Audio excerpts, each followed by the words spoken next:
He teu whakatoa whaki e sia konei o ngā manu e ala au a fupea moe fui, fui ngongo.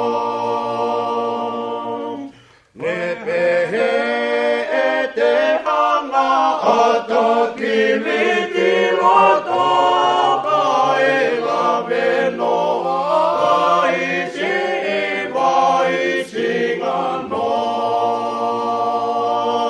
Hongo fulu e aho valuna e hau ana e tuuta i si folau niki suva.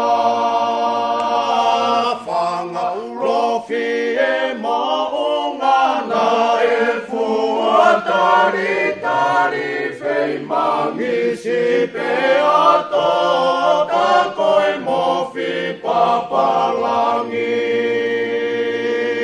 Pehe angeneu i tonga keu piu ato koni ka koloto si atahana e tuu ke langomi.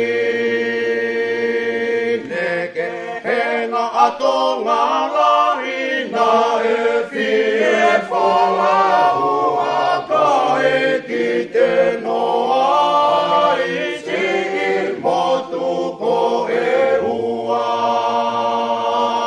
Fui fui manu e ka hopea i kare puna pe ino fo o tatari ka teu mate he whonua.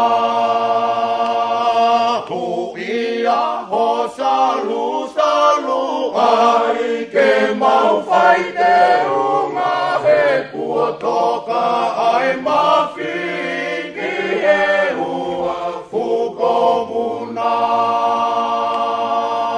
Nai ka aki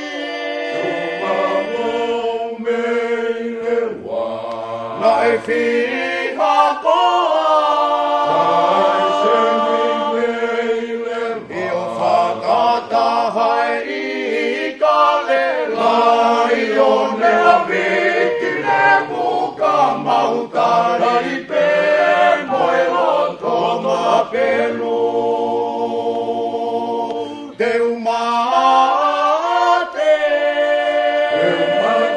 i he fuka si whanga laione oe he whonga whonu i o whakatahai i ka le laione a vitile muka mautari pe moe loto ma pelu.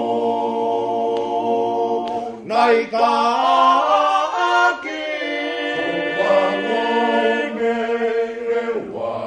nai whiha koa kai seni meile i o whakatahai i ka le laione o vitile muka mautari pe moe loto ma pelu. Teu mate i he fuka si whanga laione oe he whonga whonu i whakatahai i ka le laione o vitile muka mautari pe